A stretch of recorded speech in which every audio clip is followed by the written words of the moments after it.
કોંગ્રેસ નેતા રાહુલ ગાંધી 2 દિવસીય ગુજરાત પ્રવાસે છે તેવામાં મુલાકાત લેલી કોંગ્રેસ પ્રવક્તા ડોક્ટર મનીષ દોશીએ નિવેદન આપતા કહ્યું કે રાહુલ ગાંધી ઓરિએન્ટેશન બેઠકમાં ભાગ લેશે।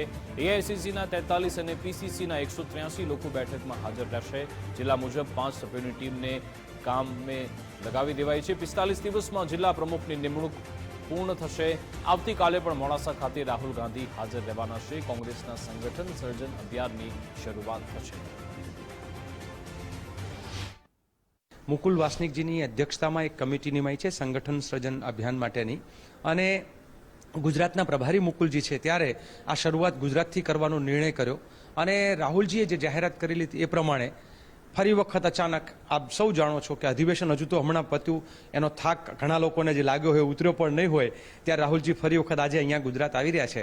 આખી જે ચર્ચા જે છે એ કે ગુજરાતમાંથી દરેક જિલ્લા માટે 4 સિનિયર નેતાઓ ઓબ્ઝર્વર અને એક રાષ્ટ્રીય નેતા જે છે ઓબ્ઝર્વર તરીકે, એટલે 5 જણનું પંચ, અને 5 જણ પંચ જ્યારે મળે કોંગ્રેસનો પંજો આપ સૌ જાણો છો એને 5 ન્યાયની ગેરંટી, તો અમારું જે 5 વાળું છે એ કદાચ બધે બરાબર ચાલે છે। એ રીતે 5 જણનું પંચ મળીને જિલ્લા કક્ષા ઉપરના જિલ્લાના પ્રમુખની પસંદગી કરશે। પાયાથી મજબૂત કરવા માટે જુદા જુદા માપદંડોની વિચાર વિમર્શ થયો હતો અને એના આધારે સુનિશ્ચિત કરવામાં આવ્યું કે સમગ્ર દેશની અંદર સંગઠન સર્જન અભિયાન અને એને ગુજરાત એનું સૌથી પહેલું પ્રથમ રાજ્ય તરીકે પસંદ કરવામાં આવ્યું।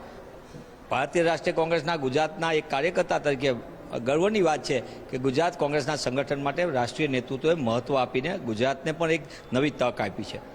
ગુજરાત કોંગ્રેસના સંગઠન માટેના અભિયાનને આજે ઓરિએન્ટેશન પ્રોગ્રામ 15મી એપ્રિલના રોજ રાજીવ ગાંધી ભવન ખાતે જન નેતા અને લોકસભાની અંદર પ્રતિપક્ષના નેતા સન્માનીય રાહુલજી, ઓરિએન્ટેશન પ્રોગ્રામમાં વરિષ્ઠ આગેવાનો જે 41 એઆઈસીસીના નિરીક્ષકો નિમાણા છે અને એની સાથે 183 પીસીસીના નિરીક્ષકો છે, એટલે કે એક એઆઈસીસીના વરિષ્ઠ આગેવાન, એની સાથે 4 પીસીસીના વરિષ્ઠ આગેવાન, 5 જણાની એક ટીમ દરેક જિલ્લા માટેના પ્રમુખની પસંદગી માટેની કામગીરીને આખરી ઓપ આપશે।